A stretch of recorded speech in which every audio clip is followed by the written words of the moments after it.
نستعين ونستغفره ونعوذ بالله من شرور أنفسنا ومن سيئات أعمالنا من يهده الله فلا مضل له ومن يضلل فلا هادي له وأشهد أن لا إله إلا الله وحده لا شريك له وأشهد أن محمدا عبده ورسوله. All praise is due to Allah, and as such we should praise Him. We should seek His help and seek His forgiveness. And we should also seek refuge in Allah from the evil which is within ourselves and the evil which results from our deeds. For whomsoever Allah has guided, none can misguide. And whomsoever Allah has allowed to go astray, none can guide. And I bear witness that there is no God worthy of worship but Allah, who is alone without partner, and that Muhammad sallallahu alaihi wasallam is the last messenger of Allah. This evening's presentation is Islamic culture versus Western culture. This topic is of course of specific significance to us in the West, as a minority community here in Bahamas in the West, and it is of significance to Muslims internationally to understand what constitutes Western culture and what, if there is an Islamic culture, should Muslims adopt as an alternative to what is being presented through the media as the world culture. Now, in order to understand the issues of Islamic culture and Western culture, it's first necessary to understand what is culture. And from an anthropological point of view, it is viewed as the man-made part of the human environment. A culture is the way of life of a specific group. Now the word culture comes from the Latin word cultura, which is a derivative of the verb colere, meaning tending or cultivation. It was really used initially to refer to the tending of animals, animal husbandry. This is what the original use of the word was. But by the 16th century, in 1510, the Oxford Dictionary of the English Language had modified that meaning and began to define it as training of the mind or manners. Now, though all students of human society agree upon the indispensable importance of the concept of culture, no single definition has yet won universal acceptance in the various schools of anthropology. But basically the idea of culture arises from the observation that human beings do of what human beings do and what they refrain from doing, that it is in part a consequence of being brought up in one group as opposed to another. And it has been observed that people have both a social heredity as well as a biological heredity. Now, what can we then say using this general understanding of what is culture? That is, the body of knowledge and practices which are taught within the family, within the system of education of the society, both formally and informally, wherein people learn to behave in particular ways that become conventional and fixed by tradition. In terms of Western culture, we can say basically the origin of Western culture is pagan. It is of pagan origin. It is referred to as Greco-Roman thought or the Greco-Roman civilization, meaning its origins are in Greece and Rome. And anybody reading any books of history, Greek and Roman history, quickly realizes that these were pagan societies. founded on idolatry. And the other component of Western culture can be found in Northern Europe, what may be called Scandinavia. They also made a major contribution. The Germanic peoples and others, contributed to what we now know as Western culture.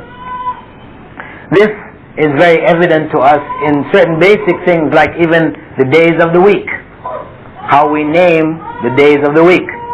Saturday is from Saturn's day. Saturn, the god of agriculture of the Romans. Right? It's very basic. Monday or Sunday, the day for the worship of the sun god. Monday, the day for the worship of the moon god. Thursday is from the Scandinavian god Thor. It was originally Thor's day, the god of thunder. And Wednesday was from Woden's day, another of the Scandinavian gods. So you can see that even the very names of the days of the week, this is right out of pagan culture, and this is what we have inherited in the West. And even Christ's teachings, Jesus Christ, who originally promoted a non-pagan system of religion, which we understand to be Islam fundamentally, that is the worship of God, the Creator, and not the worship of His creation. By the time that the Greeks and the Romans got a hold of it, it again became paganized, and people returned back to worship of human beings, statues, etc., etc. All we have to do is look around us at the symbols of Christmas. What does Christmas represent? The 25th of December comes straight out of Roman practice, the celebration known as the Saturnalia, again to the giving thanks to the god of agriculture, Saturn, which took place at the same time, the winter equinox, right? And similarly, the tree, because actually in the Saturnalia, part of the celebration was they would give gifts. This was part of the thing. They would give dolls and things like this to the children. This was part of their celebrations. And the tree, which is now the standard symbol of Christmas, we know that came from the Scandinavians, who believed the evergreen for them was a symbol of God. When they looked at all the trees, when winter came, all the trees, they turned brown, the leaves fell off, and they appeared to die. But the evergreen tree remained green. And this concept of eternal life, there it is in the tree. So the tree became a symbol of their God. And as they were Christianized, they brought this in along with them, and it became a standard symbol for Christianity. Now, in spite of that origin, with the Roman Church gaining control over most of West Roman, both Eastern Roman and Western Roman, another set of values were brought in. Some of them we could say are Mosaic, because they did have the Old Testament along with them. So some aspects of Jewish culture, so it became Judeo-Christian culture, is being infused. And of course, the origin of that is from divine revelation, in spite of certain distortions. So there was another component which came in. However, by the 15th, 16th century, due to the struggle between the church and scientists, the free thinkers, etc., you had a split. They actually began with the Protestant movement of Martin Luther. He began that initial split from the control of the church in the thought patterns for the whole, of that region, and they rejected many of the practices. But from that came the scientists who now started to question a number of other areas, and there's a rise in atheistic thought. In fact, out of that period, centuries later, came the next expression, which is really, we could call it a return to the pagan roots, wherein a scientific basis was provided for it by the Darwinian theory. Back to the pagan roots again. Pagan roots being that in ancient Greece, it was believed that the world was eternal. There were a number of ancient Greek philosophers who held this. It's an ancient idea that the world is eternal. Right? You don't need to go to the issue of God. This is always there. No gods to create. So basically, Darwinism is providing again that foundation to go back to the concept of the world being eternal, matter being eternal. Human beings are a natural product of the development of nature, the survival of the fittest, and accidental creation by nature. Mother Nature, becomes the big word which is always used. Mother Nature. When you think about it, go back to pagan Romans and the Greeks. Mother Nature is a symbol, is one of their gods. It's a symbol. Mother Nature. You hear them talking about, why a plant. You look at, say, the fly catcher. You have a plant which will catch flies. It's got teeth on it, right? Venus flytrap. And they'll talk about how Mother Nature evolved this fly, or how this plant developed this ability. It evolved to this. When you listen to the actual statements and expressions of how these came about, you really can see, the root paganism that lies in it. Out of that came the culture, the 20th century culture now of secularism, the complete overthrow of the church. Secularism being a system of beliefs which rejects all form of religious faith and worship. The view that public education and other matters of civil policy should be conducted without the introduction of the religious element. This is secularism.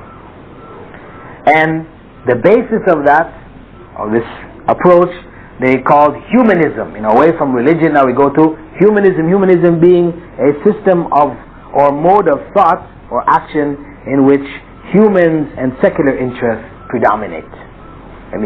How do we determine what we should do in the society? It is based on what is beneficial. What you conceive to be beneficial, this is what is good. What you don't conceive to be beneficial, this is what is not good. So you decide on the way things should be according to human interest. There's no outside individual or power or source which will define for you what is right and what is wrong. And the other major symbol of Western culture is democracy. Democracy, again, from Greek origin, originally meaning the rule of the people. Right? It evolved in Greece, especially in Athens. And there, the people used to gather and vote and decide, how society would function. They didn't used to have major structures of parliament and all this kind of thing because the society was not big. So they would have assemblies. And everybody had a right to a vote. Ideas were put forward and they just made decisions. However, slaves and women were excluded. They had no vote. And the slaves and women made up something close to 70% of the population. So this so-called democracy, was a decision made by a minority of the inhabitants as to the way the society would function. And as they say, as is said in Collier's Encyclopedia, Western democracy reaches beyond the confines of government and affects all phases of human relations. I tell you that, by the way. It's a way of life. Democracy as a way of life is based on several basic principles. Actually, three basic principles. The first principle is rational empiricism. Right? What is rational empiricism? Fundamentally, consisting of a confidence in human reason and experience. This is it. Human reason, we have the ability, the intelligence, and the experience to determine what is in fact best for us. It holds that reason is applicable not only to the understanding and mastery of nature, but also to the understanding and conduct of social problems. Man can find the solutions from his own brain. He can do it. The second basic principle is called discussion and consent. Since no one in the democratic view possesses absolute truth, so they say they deny all absolute truth. They tell you, like you're taught in school as you're growing up, truth is relative. One man's meat is another man's poison. These are all, the reminders of, so you don't get this idea that there is some absolute truth. No. So, since no one has absolute truth, all sides to an argument must be given free expression. No truth is so certain that it may not be challenged. This is fundamental principles of democracy. Furthermore, the third principle is that of equality.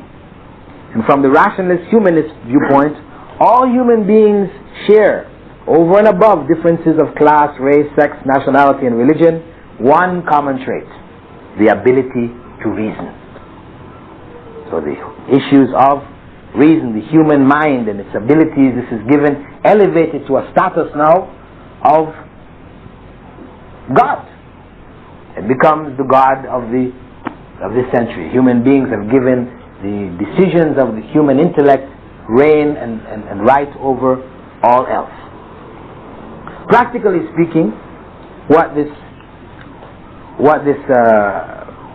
comes down to is that all of the various cultural practices in the society will be affected by these concepts. Darwinism will be affecting it, secularism, humanism, democracy. All of these principles will be affecting the various cultural norms of the society. So, as Muslims, we have to realize that. We cannot just absorb, the society, the practice of the society and accept it. We have to look to see, is there in fact an Islamic culture that we should be following? Now, what we find in the mass of the Muslim world today is cultural Islam. That is, traditionalism. We're looking for Islamic culture. But what we find in general is cultural Islam. This traditionalism is based on the principle of blind following of cultural norms. It's the foundation of it. The blind following of cultural norms. What has been inherited. And you find in the Quran that when Prophet Muhammad, may God's peace and blessing be upon him, invited people back to the worship of one God, to give up their false gods, etc., their response was, we must hold on to those cultural norms. Allah says in the Quran, وَإِذَا قِيلَ لَهُمْ تَعَالَوْا إِلَى مَا أَنزَلَ اللَّهُ وَإِلَى الرَّسُولِ. If you say to them, come to what Allah has revealed and to His Messenger, قَالُوا حَسْبُنَا مَا وَجَدْنَا عَلَيْهِ آبَاءَنَا. It is sufficient for us what we found our foreparents doing. Allah goes on to question them, أَوَلَوْ كَانَ آبَاؤُهُمْ لَا يَعْلَمُونَ شَيْئًا وَلَا يَهْتَدُونَ. Even though their foreparents didn't know anything and were not rightly guided. But this is the standard response of the cultural Muslim today. When the truth, because Islam is based on the Quran and the Sunnah, when the Quran and the Sunnah is presented to them, their response is, if it was good enough, what we were doing was good enough for our parents and our foreparents, it's good enough for us. Right? So, what comes out of that is the madhab fanaticism, madhabism, where people now attribute their cultural practices to a school of Islamic law, the madhab. The madhab takes on a cultural role. Though the madhab, or the school of Islamic law, represented the attempts of early scholars to apply the Quran and Sunnah, the Sharia, in daily life, it took on a rigidity, a fixed set of practices that now became cultural norms. So you may find people doing things and the first thing they will say, that's according to my madhab. Though if you actually go into their school of law, you may find it's not there at all. It may not be there at all. But that's what the people do, and that was their school of Islamic law, so they tend to attribute everything back to the school. Also what you find, which is as a result of this, is that, bid'ah, or extensive innovation in religious practices, is the norm in those societies. That people are involved in all kinds of practices which contradict basic Islamic principles. Whether it's building tombs over graves, or performing religious rites around graves, or from the beginning to the lowest walks of life to the uppermost walks of life. All the areas you find inundated, mixed up with these various innovations. And what also is closely linked with this is the so-called Islamic mysticism or Sufism, which provides a spiritual culture, this other culture, the spiritual support for this cultural Islam, wherein people are offered shortcuts to God.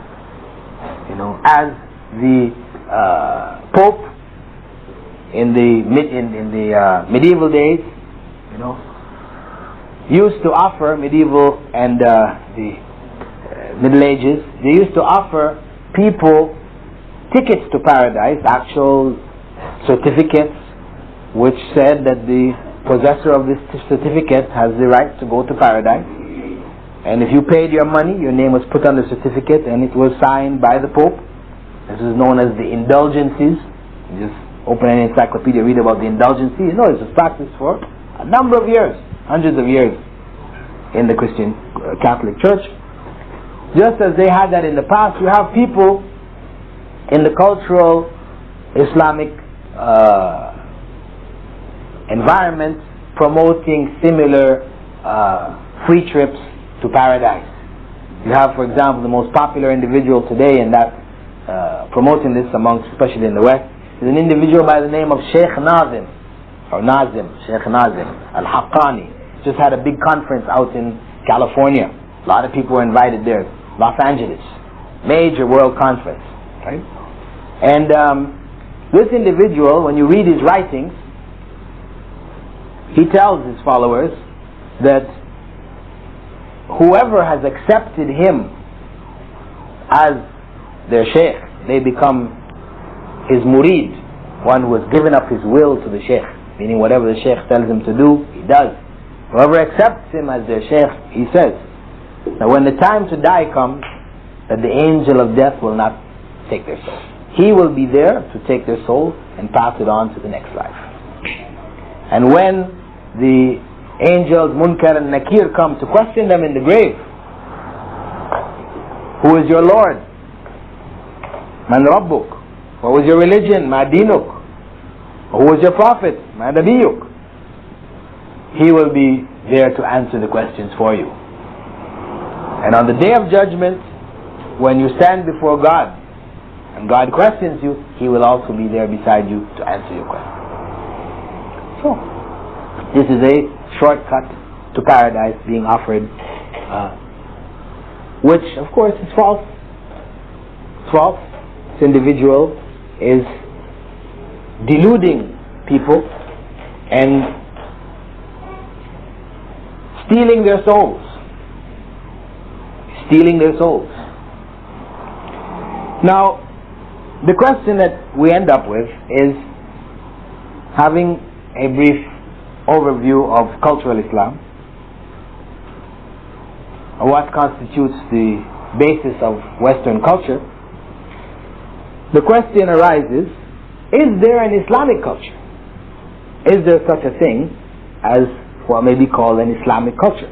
Now, in the beginning we said that the definition, or a definition, of culture was the way of life of a specific group. The way of life of a specific group. And we know in Islam we are obliged to follow the way of the Prophet, may God's peace and blessing be upon him, the Sunnah, right? Which means the way of life, his way of life. And Allah said regarding it, لَقَدْ كَانَ لَكُمْ فِي رَسُولِ اللَّهِ إِسْوَةً حَسَنَةً. There is in the Messenger of Allah the best of examples. So the way of life which he brought, which he taught, as with the prophets before him, all of the prophets taught a way of life. A way of life based on divine revelation.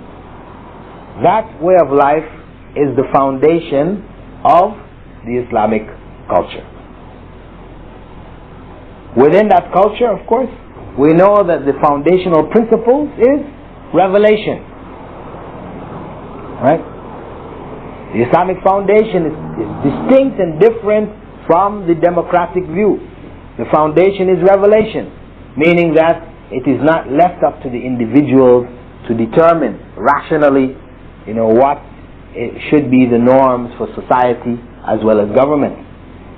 Those norms are set by God.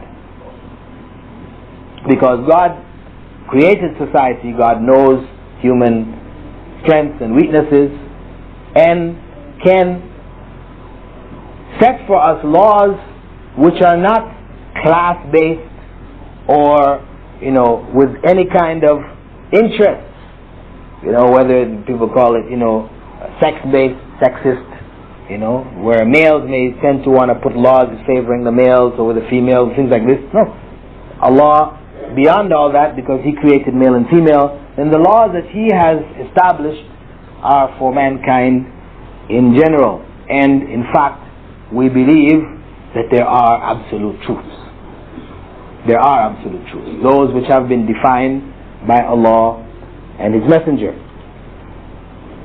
So, when we come to the obvious expressions of culture, we then have to analyze them in terms of to what degree the Western philosophy plays a role, to what degree does Muslim culture or cultural Muslim practices play a role, and to what degree is there in fact Islamic culture here. What is the Islamic cultural aspects of this particular practice? For example, we'll take one of the most obvious things in the society, dress. Dress, the way we dress. Okay? In terms of dress, we believe that this is something, a part of human nature. This is something began by Adam, right?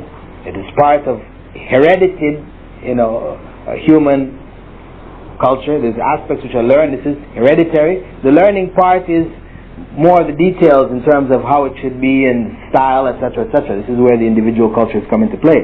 But that this is fundamentally a part and parcel of human nature.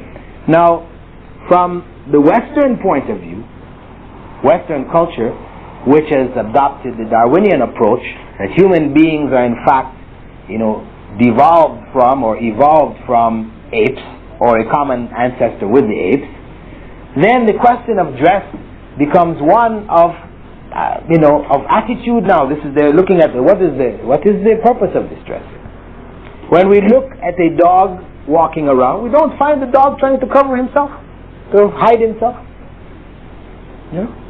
So I said that this idea of human beings want to hide their privates, that this is something which has been put on them by the society. It's a kind of a phobia, some kind of, quirk, psychological error that has taken part in their development. So they promote back to nature. Let us be natural. So we have the nudist beaches, we have the nudist camps, where in Germany, places like this, they have huge, huge areas which are like parks, where everybody in there is stark naked. From the guy in the gate collecting your tickets all the way, people selling ice cream cones, everybody, man, woman, children, everybody, stark naked.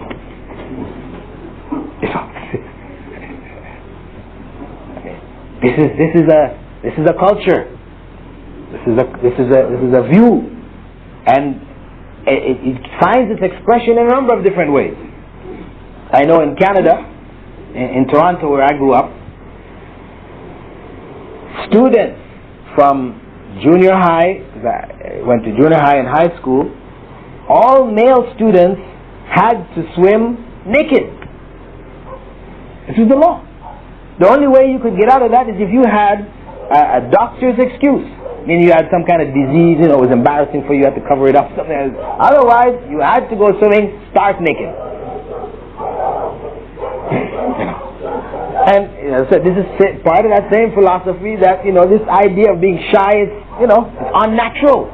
We've got to go back to nature. We don't see the animals acting in this way. So since we are basically animals, we shouldn't have these feelings. So You then have your communal showers. You know, after you play football or play whatever cricket you go in, instead of having individual showers, you just have a big room with, you know, shower faucets and everybody standing there naked washing themselves. You know, this is part of the whole. This is a philosophy. This is a culture. It's the culture, the secularist culture.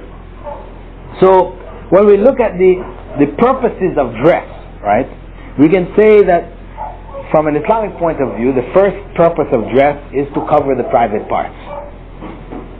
First purpose is to cover the private parts. The second purpose is protecting oneself from the elements. From the elements, whether from the sun or from wind, the cold of the winter, whatever, you know, it's part of it. And the third purpose is beauty. You know, you beautify it. And Allah tells us in the Quran that we should take our most beautiful garments when we go to the masjid and so on and so forth. Okay? Beautification. That's part of our dress, is part of beautification. Now, this is the order Islam looks at it first. First and foremost, cover the private. Second, protection from the elements. Third, beauty. Now, in the Western concept, the secularist concept, Darwinian product, first is beauty. That's number one. Beauty is most important. This is why you will find a woman wearing a hyper miniskirt, you know, in the dead of winter in New York City, you know, 10, 15 degrees below zero, she's wearing a hyper miniskirt. Obviously her dress is not to protect her from the elements, you know, her private parts are being exposed. So number one is beauty. They reverse the whole, you know, their whole look, because basically we're animals, you know, and how do animals function? The animal, you know, the female, she likes to spread her tail feathers, you know, to attract the male. So this is the most important function. Yeah. Second is to protect from elements. You know, so they do have something, maybe, you know, what do you call them? Stockings like underneath, whatever, you know. And then third is covering the private. And third, I mean, is a minor. I mean, it's only. And we can see this whole, even the third aspect of covering the private, this is slowly disappearing. You know, centuries ago, yes, it was there, right in. But as time has evolved, time has passed, then the whole issue of covering the private is out. What is most important now is showing the private, covered but uncovered. Right? This is the whole thrust of dress from the Western cultural viewpoint. Now, from a cultural Islamic viewpoint, we have different types of dress. In Malaysia, they like to wear the sarong. In Pakistan and India, they wear the shalwar kameez. You know, in many of the Arab and Afro-Arab cultures, they wear the thobe, long garments. And a variety of other names for other types of garments that are worn and different styles, etc. And these ultimately are cultural expressions. Now, Islam doesn't deny the cultural expressions as long as they don't conflict with the principles of Islamic dress. I mean, what constitutes Islamic culture and dress represents the principles of dress. That for the male, the dress should cover at least between the navel and the knee. And it should be above the ankle. It should not be certain colors like bright orange, which is associated with, orange red, associated with Buddhists. The Buddhist monks wear this. Also, it shouldn't be silk. And the ornamentation shouldn't be gold. These are principles of Islamic dress, which represents the dress which comes out of that, we can say represents a product of Islamic culture. So where there were cultures existing in those societies before the coming of Islam, whatever were the cultural norms had to be modified to match the Islamic principles. Similarly, in the female dress, then the woman is required to cover everything except for her face and hands. And in the same way that when we say covered, it should be covered and not covered yet uncovered, meaning that a woman wearing, aerobic tights would not be considered covered, though physically speaking her whole body is covered with material, but this is not covered. This is covered yet uncovered. And in the same way, for males wearing, pants which accentuate the private parts, form them, show them, this is not acceptable, not considered covering. So here we can identify within the dress codes what could be defined as Islamic culture with regards to dress.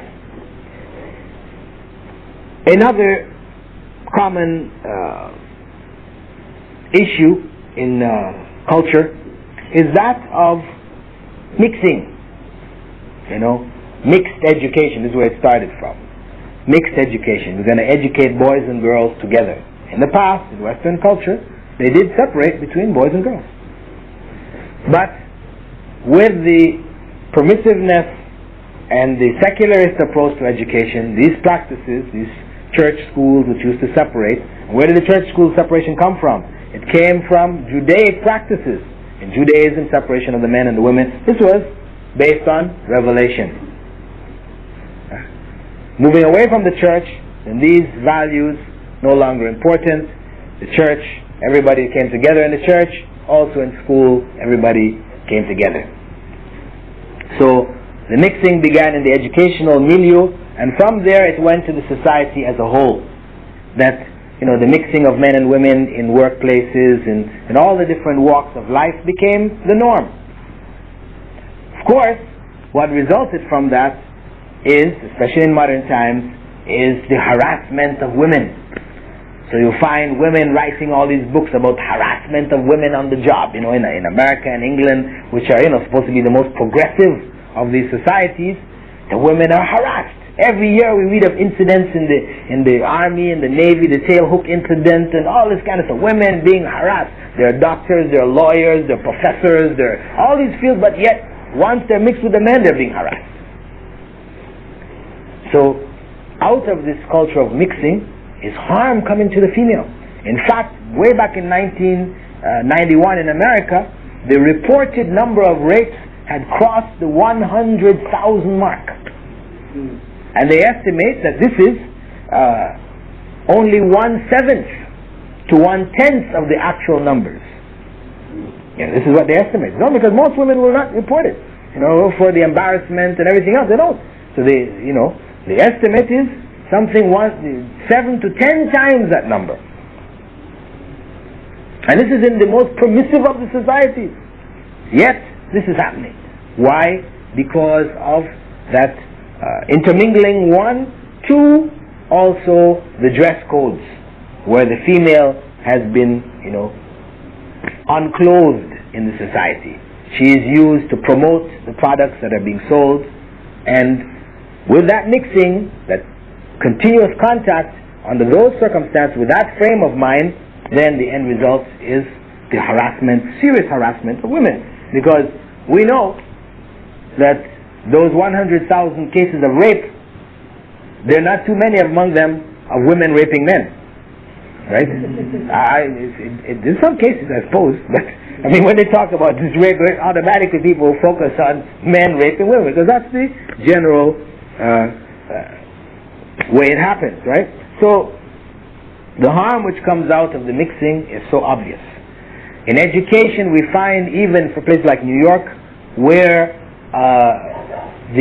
some of the black educators in New York are trying to set up all girls schools, all boys schools. Going back to this, is a big struggle in the Department of Education there, that this is, it is what they call it, sexism and this type of thing. No, we should be integrating these schools. Why are you going backwards? But the educators have found that boys and girls studying together don't help each other. It harms. It is harmful. That it is more effective. Kids learn better when they're with their own sex, in groupings for education. So they themselves, are going back to the methodology which was taught by divine revelation. The Islamic view is that of separation. Separation begins in the area of worship. In our place of worship, we're not mixing together. The women are separate from the men. 2, all walks of life within the home. The tradition, Islamic tradition, which evolves from that, is that normally where there are people, outside of the home, then the women eat together and the men eat together. The idea of all the men sitting around at a table with all the women, this is not, though people might look at it as being Arab culture to separate, no. It is in keeping with the Islamic culture. Because the harm of mixing in prayer, the harm of mixing in work circumstances is also there in the mixing even in the areas of meals. And this is why, for example, in greetings, this is a common form of greeting in Western society, shaking their hands. Women shake hands with men shake hands with women. But from Islamic perspective, no. Women will shake hands with women, men shake hands with men. It's not permissible.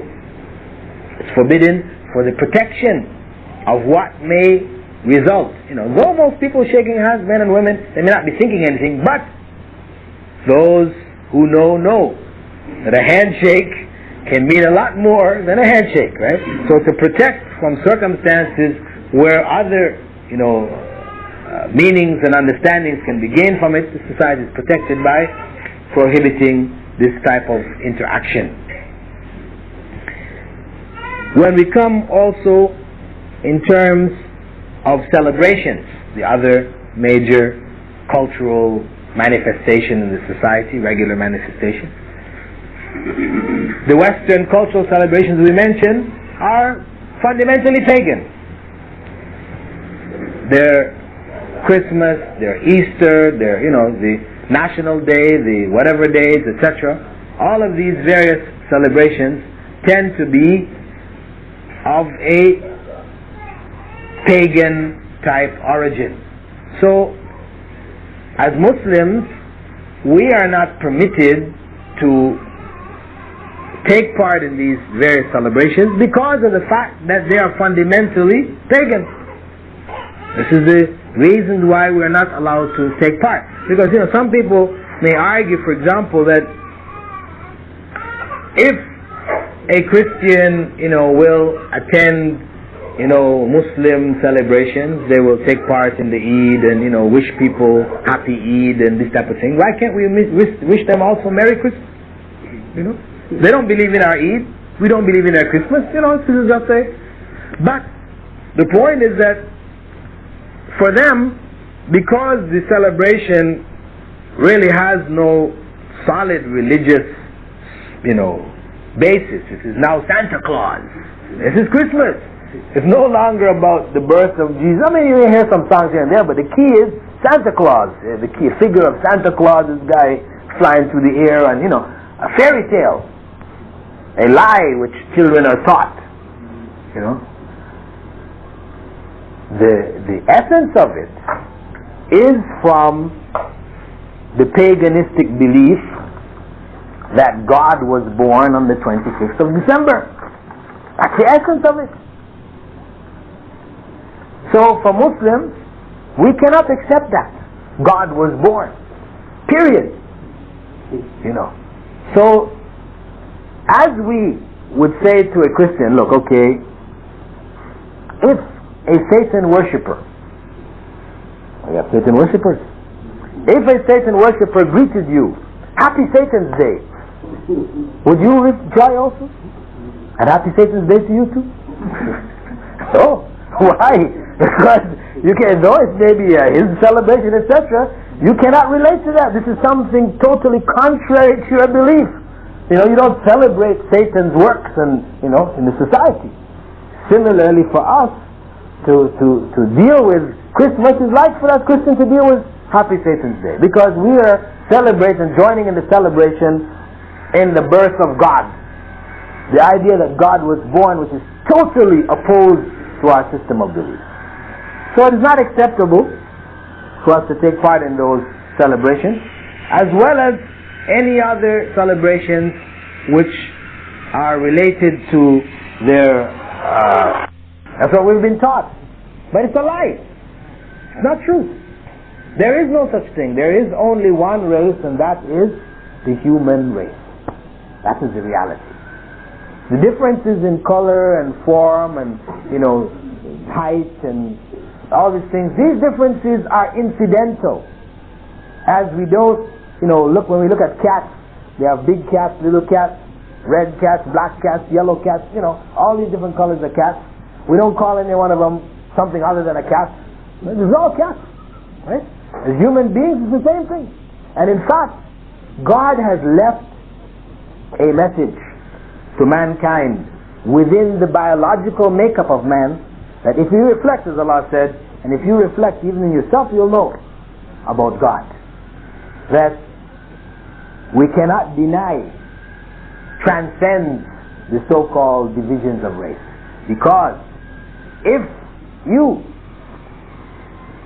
are in need of a blood transfusion and you are type A, your brothers, all the other Afro-Bahamian brothers are all type O, and there's one European visiting from America, or Euro-American, or European from Europe, whatever here, and he or she is type A, only her blood can save you.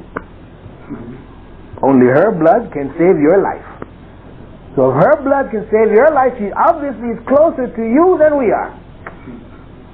That is the signs that God has left among us. And we only discovered it in these times, but these are the times when the issues of race were being promoted as divisions among mankind to justify the exploitation of the other societies when Europe spread out, and to justify their rape of these other cultures. They justified it by these people belonging to other races, which are, according to the Darwinian evolutionary tree, lower on the ladder, closer to the monkeys. They put themselves on the top, down the row. You find us close to the monkeys, right? So this is what was promoted as a justification for colonization and the rape of non-European cultures. So in order to further support this issues of races, and then they started to argue issues about certain races being inferior, and there are big struggles that in recent times, because this has been rejected officially, there are still some scholars, quote unquote scholars in the West, who pop up from time to time and try to make the same argument, that blacks are inferior and these type of things, So the issues then regarding race, for us Islamically, it has no place.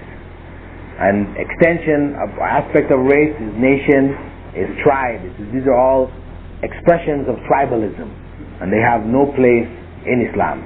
This is why we cannot take part in, as Muslims, we're not allowed to take part in these expressions of tribalism in these societies. Even if we're in Muslim societies and they want to do it, it's still not acceptable.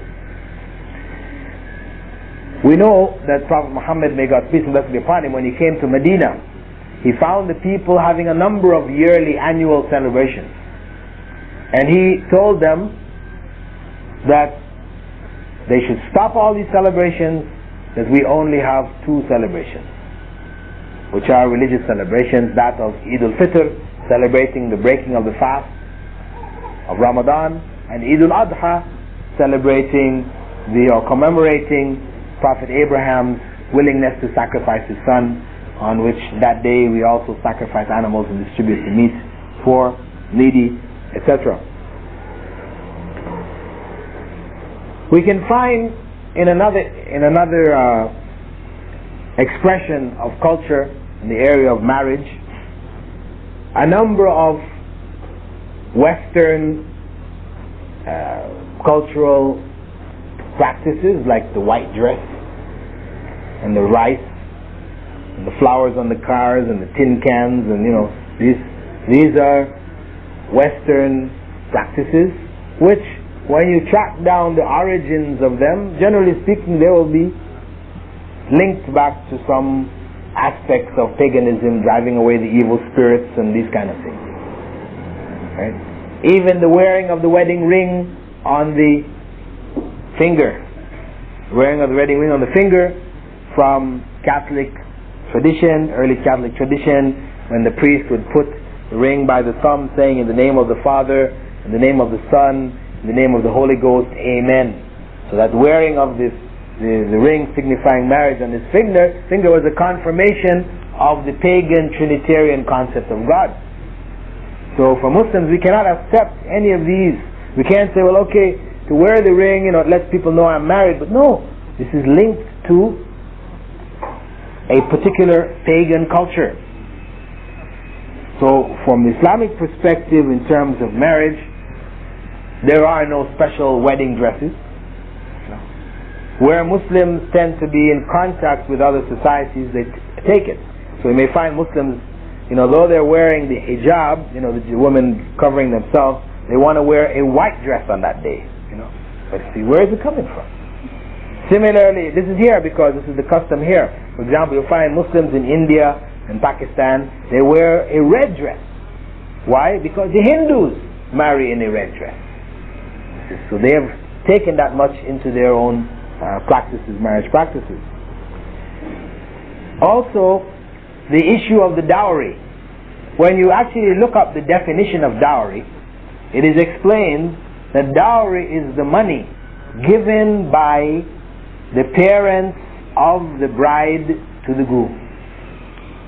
This is what dowry is. This is the Western tradition. That is what it is. And this is also Hindu practice. Hindu practice also. Right? And Muslims, who are in contact with these societies, you'll find Muslims in places like Sri Lanka, in Pakistan, in India, those cultures close, they have also adopted this. So you'll find there, traditionally, for Muslim daughters to get married, the fathers have to give huge dowries to the men. But Islamic culture teaches that the dowry is given, this is unique, the dowry is given from the man to the woman, given as a symbol of the man's preparedness to maintain and look after that woman properly. So, within the context of marriage itself, as I'm saying, we can find in all of the various aspects norms which have become what we would call Islamic cultural norms, and the Western or pagan cultures have their own set of traditions which Muslims are not allowed to partake of.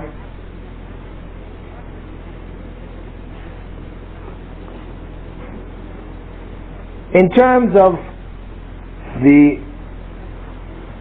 culture of food, the way in which people eat food, the types of food they eat, the times at which they eat the food, all of these represent, again, cultural expressions. For Muslims, there is an Islamic culture regarding food. The way in which food is eaten, there are specific instructions given by the Prophet, may God's peace and blessing be upon him, which identify how Muslims are supposed to eat. He said that the believer eats as if he has one stomach, and the disbeliever eats as if he has seven. That for the believer, he eats a third, he drinks a third, and he leaves a third for breathing. And the worst thing that a human being can fill is his stomach. So Islamic cultural norm is that the believers eat moderately, not eating till they're full, which is part and parcel of the Western culture. You eat, till you're full, till you're satisfied. You eat.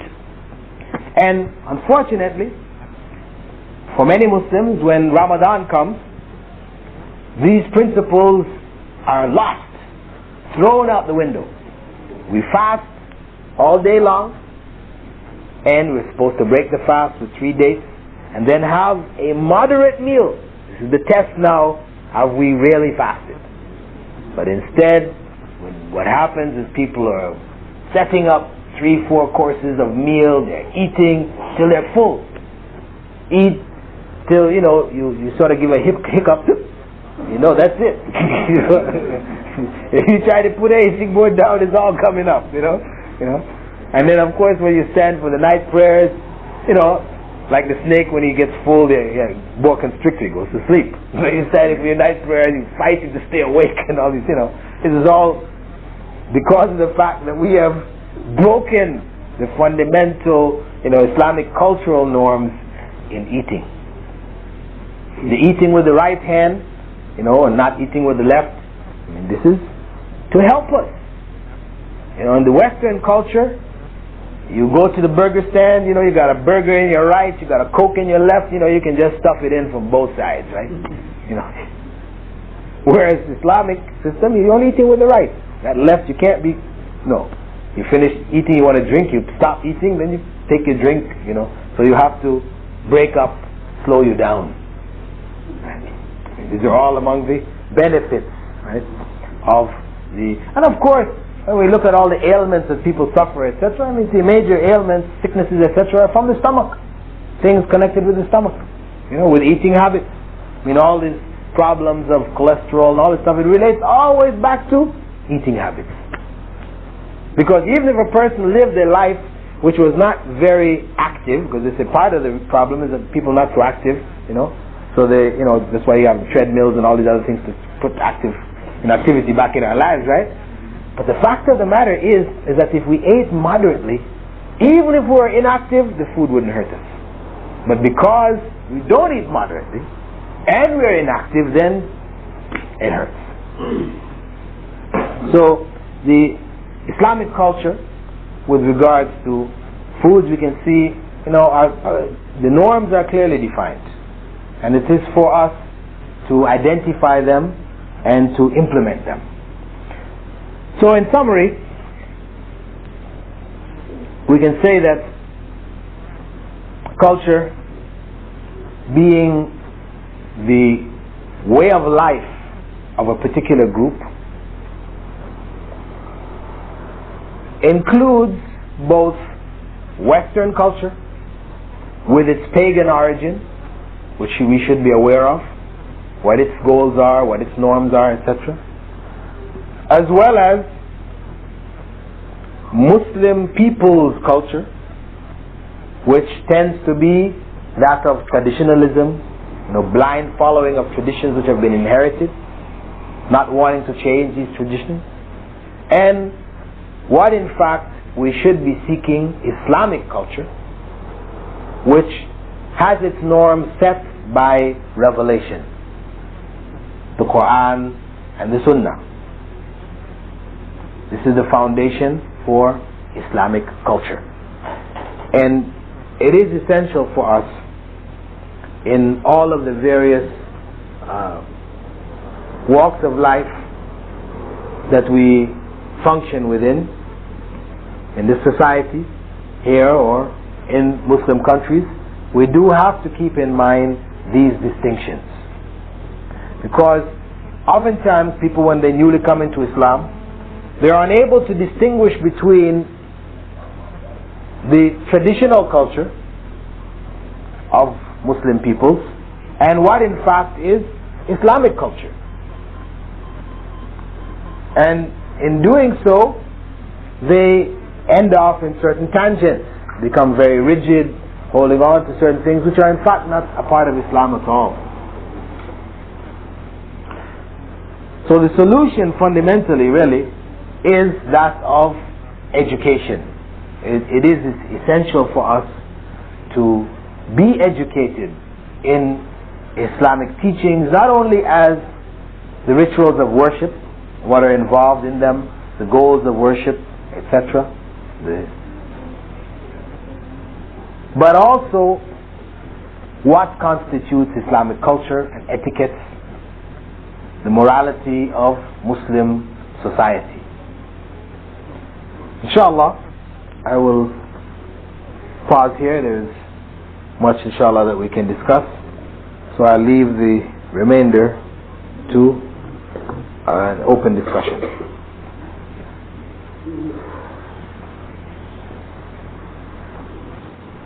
Really about the Christmas celebration and stuff like that, you know, in relationship to Islam. What if you get gifts, right? And some family members, you know, you told them not to get you anything. You still receive gifts. And they still let the tree up, and they get still underneath the tree. One open, you know.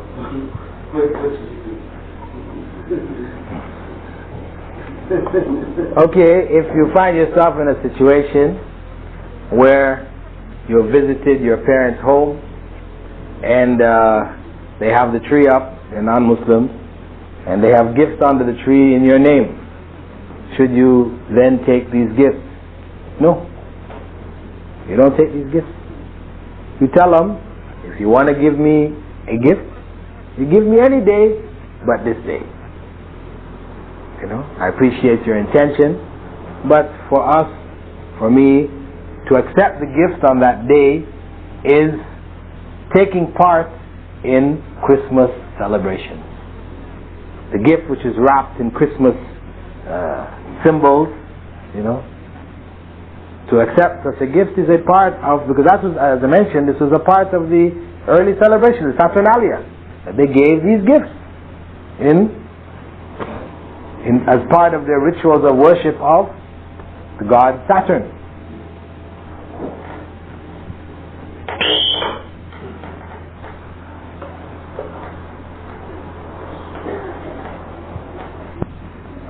That, you know, before Islam came to a certain city or whatever, right, there's a style of clothes they had, right, that when Islam came, they had to adjust to the performance of Islam. Like saying this is how you wear jeans, you know, this is long because, you know, that's my belt, you know, because like, put up and be above the ankles, right, but, you know, doesn't mean that we change this for the dress of you know, the Middle East, or is this okay to wear, or we just cut it? Huh? Okay, I just said, say the norm of dress here are jeans for males, for example, wearing pants. Yeah, whatever, pants, really, talking about pants. So, Islamically speaking, you know, can we wear these pants? Well, there were cultures that Islam went to where the people did have a tradition of wearing pants. You know, in Turkey, in India, they wore pants. That was part of their culture already. But what happened is that these pants were modified. Right? Two things happened. Either they were modified, where, for example, in Turkey, you know, the crotch of the pants goes down to almost your ankle. You know, in the Libyan pants, same thing. The crotch is all the way down to your ankle. Right? You know, so it means everything is just so loose, you know, you're properly covered. Or for example, in Pakistan, you know, the pants itself was also very wide. The crotch came up higher, but you know, it was still so loose in bending and these type of things. It's not, it wasn't showing your privates. Or in India itself, where they wore pants which are more like our pants, tighter type pants. They wore a top which came down to the knee, so that the critical area of covering, which is between the navel and the knee, was covered. So when the man bends, you know, when he sits, etc., his private parts are not being exposed. So you can either modify it in terms of its form, and what you have to consider really, you know, a person may feel shy about doing either of these two suggestions, but the fact of the matter is that there is a fashion trend which is coming now towards big baggy pants, you know, and these same people wearing tight pants now, you know, give them a couple more years, they're going to be wearing big baggy pants, you know, and that will be the norm. Wearing tight pants will be unfashionable, you know, and everybody will go along with it, you know. And the point is that for the Muslim, you know, he has his own personality. He has a standard that he follows. He's not fashion conscious. He's not a slave to fashion, as they call them. You know, Prophet Muhammad said, he's not imma, that whenever people are this way, he's going that way. When people are going that way, he's going that way. You know, he has no mind of his own.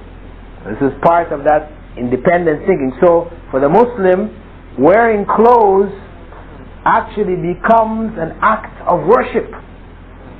The wearing of clothes becomes an act of worship when he or she wears clothes in conformity with the instructions of God. So this is an act of worship now. And also when they're putting on their clothes, that they remember God. Say Bismillah. When they're putting on, they put on the right side before the left side. All of this is a part of that method and the way of the Prophet. So the act of wearing clothes is something which is done consciously, and it becomes a means of reminding the person of God. Well, the father goes to talk about the ankles, right? You can understand that in those days that we had a trend that the rich people had more money to buy clothes, right? More clothes. So that was one of the reasons why the Prophet said that you should wear about the ankles, so the poor person who couldn't, afford that extra cloth, that they wouldn't feel bad or something like that. That's true. Well, I mean, because we don't have that, if your father says, there's no way to the ankles, no one feels that, okay, that's a rich guy, and you don't feel high because that, it's just not noticed. Okay, so the issue of wearing the pants below the ankle, where our brother is suggesting that, in the past, this was looked at as being, wearing pants below the ankle looked at as being a means of extravagance. The rich, no, this is what it was.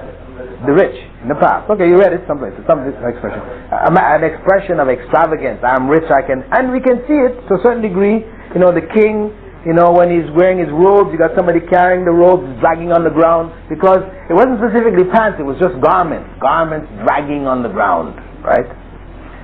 So, yeah, it was an expression of extravagance. But you know what? If you look back to the 60s, right? Okay, you look back to the 60s, everybody wore their pants above the ankles. That was the norm, to wear your pants above the ankles. You wear white socks and black shoes, this was the norm. Then, someplace around the middle, the hippie movement started. The hippie was a rebellion against society. We're not going to bathe, we're going to let our hair hang, and that's what Rastafarianism really is an extension of the hippie movement, amongst black people. Jamaica came back up to us, right? But that was the rebellion against the society. Part of it was we're going to let our clothes hang down, drag on the ground, this was part of their expression of rebellion. And it was, an expression of anything goes, wastage, and it's a part of it. So it was a culture.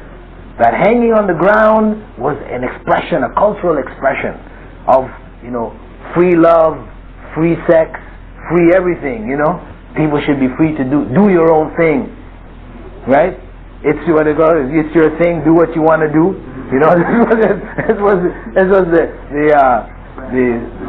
slogan of those days, right? So what happened then is that the commercial segment of the culture, it was very, very shrewd. It was able to take these expressions and turn it into style. So the style of the 70s was wear your pants hanging, bell bottoms hanging down, it became the style. And we're still in the tail end of it, Just as they took the black power movement, the afro with the afro comb, the afro with red, black and green afros, and red, black and green underwears, and it just was totally co-opted. The same way they commercialized it, they did the same thing with the hippie movement, and this is where we ended up. So what we're wearing now is the tail end of that same culture. And be sure that if next year the culture changes, the fashion changes, spring fashions or fall fashions is now pants above the ankle, then you're going to see everybody got their pants above the ankle. So we have the question now, brother, you're wearing it below the ankle because that is in fashion. No, I'm saying, in fact, if you are shy to wear it above the ankle, and you ask the person, why am I shy? He's shy because it is not the fashion. You see, he doesn't want to be out of fashion. People wear pants above the ankles, they call them, flood pants. They call some parts, right? What do you call them, what? Gunning. Whatever. Everybody got a name for it, okay? But it's ridicule. That's what it means, ridicule. But the point is that, in other words, you see, the sunnah, the way of the kuffar, right, is more pleasing to you. You know, you prefer to take that on than the sunnah of the Prophet. And the Prophet Muhammad said, فَمَنْ رَغِبَ عَنْ سُنَّتِي فَلَيْسَ مِنِّي. Whoever prefers a sunnah, a way, a style other than mine is not a true follower of mine. You know, that's the bottom line. We come back to, you know. I'm not defending myself, right? But, you know, they don't have my name. Alright? That's alright.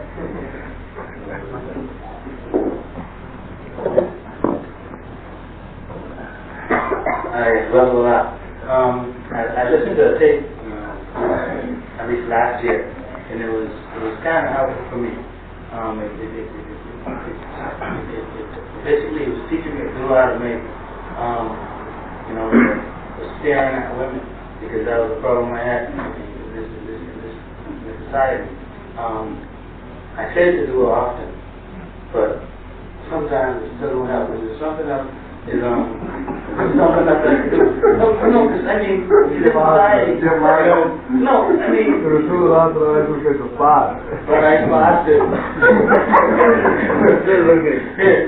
mean, you know, I'm from here, you know, and you got people who call me by my nickname, and I turn, you know, and when they call, I just turn, and the person who called it, you know, he ain't wearing nothing Islamic, you know, but I mean, I hear one brother say, the place that ain't around, you know, would be turning back. So that it might have to be locked. You know, I mean, basically, try to help me with the situation. It's becoming a problem.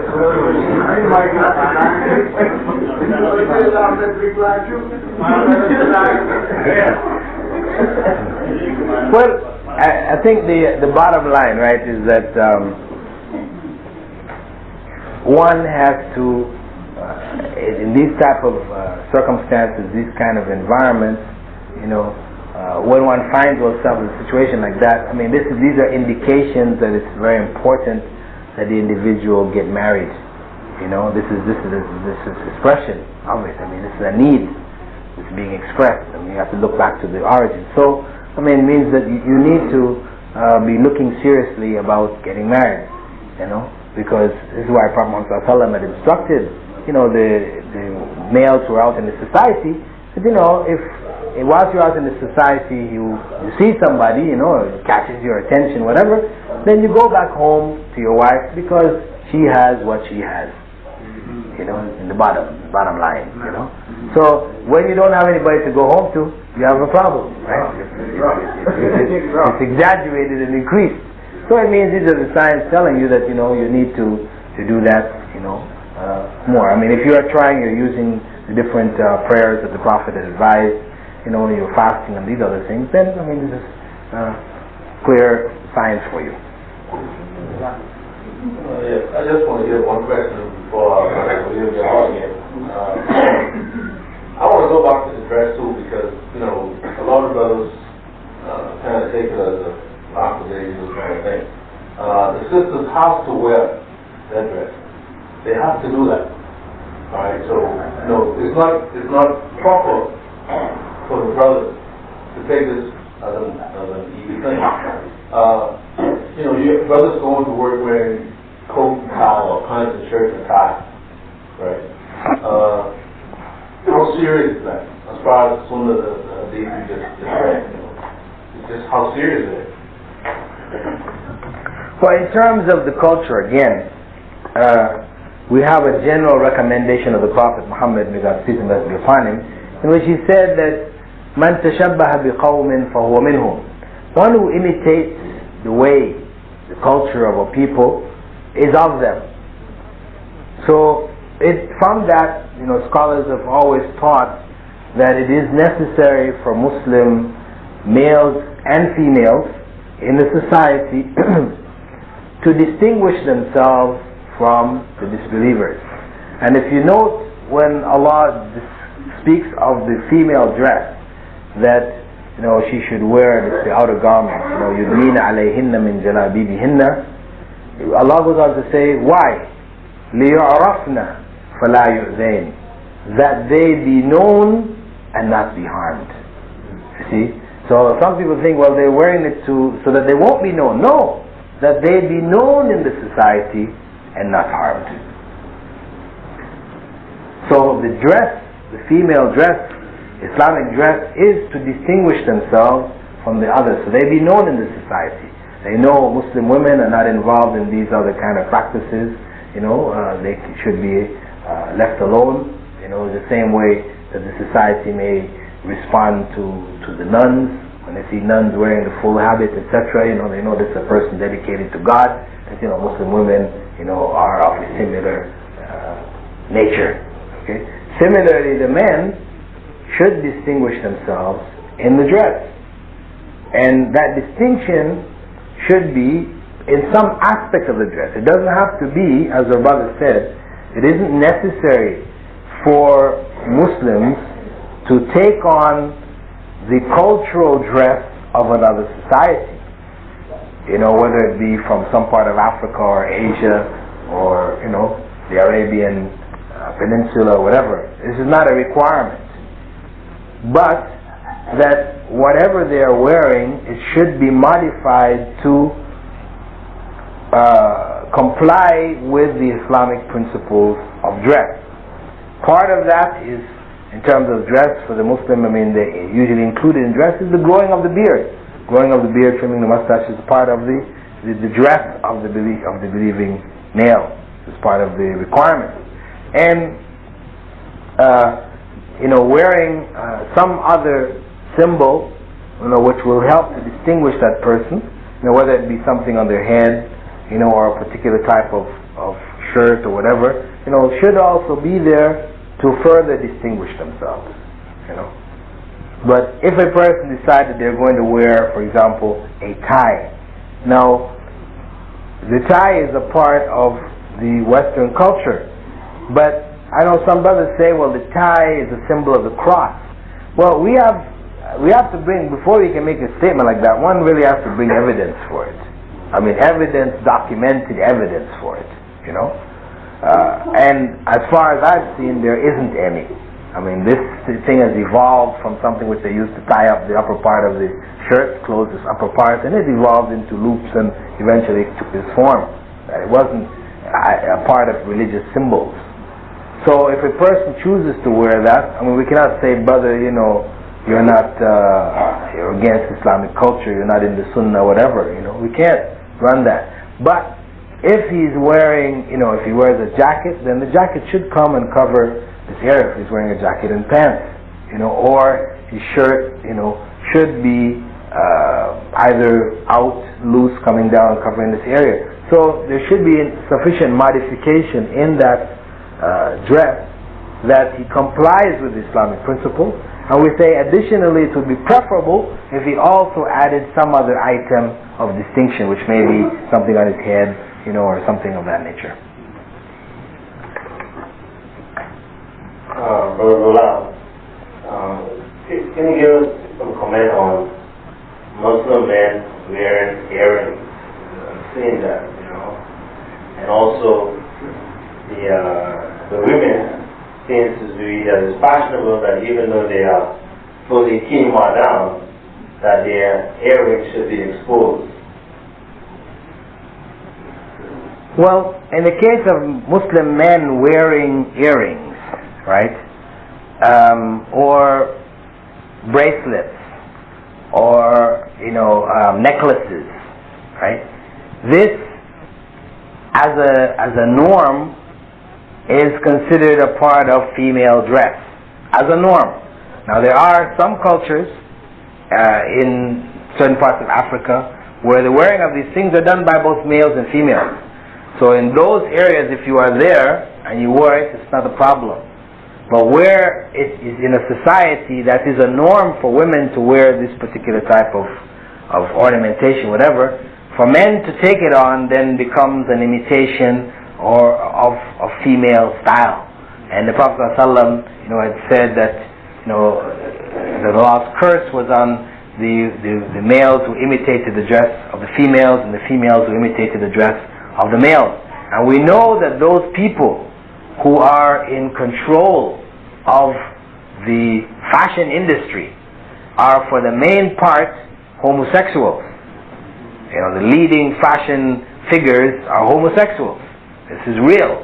And they have, from the times past, from in the 60s onwards, they have been in the process of modifying dress till they reach what they call the unisex. I mean, you're a male or a female, they both can wear it, no difference between the two. You know, so they have been trying to blur the lines between what is male and what is female. You know, so that men are now spending hours in the hairdresser getting their hair done. You know, this thing was just normal. You know, this is women who did this. You know, they're wearing flowery clothes, looking very effeminate. You know, and the women now they're wearing suits. The women are wearing suits and brogues and ties and the whole thing. Yes, it's part of the being promoted. And this is the goal. The goal is that crossover. You know. Right now we can laugh at Dennis Rodman, the basketball player, the orange hair. Last interview he had, he came wearing a woman's dress, right? And we can laugh, about it. But the way things are headed, I mean, don't be surprised if that becomes, the fashion. Or in terms of the earrings, which is normally associated with women, for men to be wearing them again, this is not acceptable Islamically. It is imitating women. And for women, the hair, the covering of the hair includes the ears. Because the Prophet ﷺ said the ears are from the head. The ears are from the head. So this is why in making wudu, ablution, the head is wiped and the ear follows without having to renew the water because it's all part of one process. So the ear should be covered, and along with that, the ornamentation of the ear. But the men wear the earrings. I said. Assalamu alaikum. Bilal, I would like to know, you say you're talking about the Greeks and cultures and all that. I would like to know that if the Greeks have a philosophy of their own, if the word Greek, they're going to Alexandria and have destroyed the library and have taken the books or whatever, went into research of those books and have taken others' philosophy and have gathered all different philosophies and put it into their system and made something out of it and said that this is their philosophy. So what's your question, brother? I would like to know if the Greeks did conquer the library in Alexandria. If it was them that went in there and got the different philosophies. Well, it really is irrelevant whether the Greeks absorbed philosophies from other societies that predated theirs or not, from Egypt, etc. Because in the end, that culture was a pagan culture. The cultures of Egypt, the Egyptian culture was fundamentally a pagan culture. Same thing with in our desire to try to find our roots in that. People have gone into Africa and trying to take on certain African Ashanti but much of that culture was pagan culture. What was Islamic? Where Islam had influenced these areas, we can recognize and feel proud about as Muslims. But what was not, what was from pagan culture, and there's no pride in that, no pride in paganism. As a Muslim society, we shouldn't have, museums of antiquities where we save the idols of the people of the past. Idols are to be destroyed. What do you think about Muslims participating in quantum? Muslims participating in Kwanzaa. Kwanzaa is the East African harvest celebration, right? It's haram. It would be considered haram. I mean, this is a part of that cultural expression, that pagan culture's expression.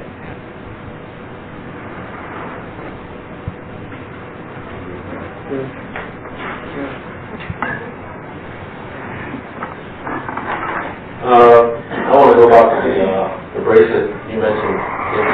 In some parts of Africa, you go and this is a normal thing, then it's no problem. But how does that tie with Islam? Is this now becomes a part of that African culture, or do it have any basis in Islam? Back to Rasulullah and the Tabi'in, the bracelet part of it. Well, the wearing of a bracelet, remember we talked about the principle of distinguishing or determining which things are permissible and which are not. We go back to that basic division of all things into either ibadat, things which are fundamentally acts of worship, and mu'amalat, things which are fundamentally social, custom, cultural, socio-economic interactions, right? That the rules for the social customs, etc., is that the mu'amalat is that they're all halal except those that were specifically forbidden. And the rules for the ibadat is the opposite, the acts of worship, that they're all forbidden except those that were specifically permitted. So when we look at the issue of wearing a bracelet, one has to look, was the bracelet specifically prohibited? No. What was specifically prohibited was males imitating the customary practices of the female. So if in this society it is the customary practice of females to wear bracelets, then for males to wear them also is imitation of their practice. If in another society, because for example like a skirt, right? For a man to go and put on a skirt here and walk in the street, I mean, he would be obviously, some kind of cross-dressing, transsexual type individual, right? He would be classified as such, imitating the dress of the female. But if he went to Scotland, the people are wearing skirts, kilts, right? It's a norm in their society, right? So that is not considered, that particular dress is not considered a female dress. Males are wearing it. And it doesn't go against the principles of Islamic covering for males, because it does cover between the navel and the knee. So it is to a certain degree, what may be determined as un-Islamic because of imitation of either the disbelieving religious practices or the imitation of the dress of women, this may vary from area to area. This may vary to a certain amount. So this involves a certain amount of fiqh here, and the person has to look into the culture, look at the practices before identifying it. But it's very clear. For the people of that area, those people who are imitating women's dress, is clear. They stand out. It's in cultures now where they have brought about that change in such a gradual fashion that you don't even realize it's happening to you. You see, in our culture, this is what has happened.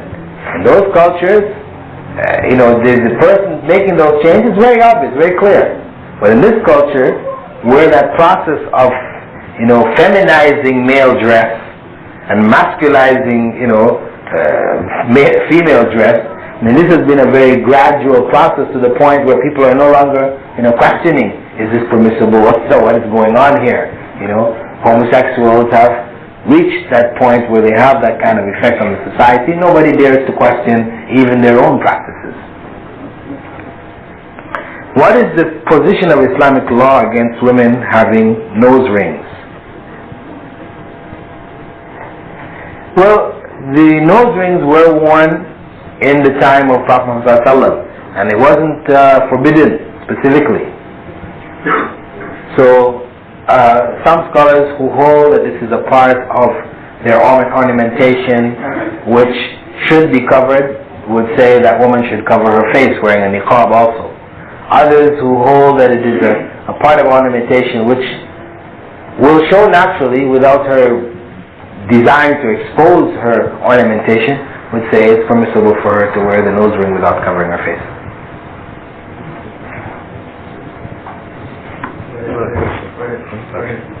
Use the voice. Age before beauty.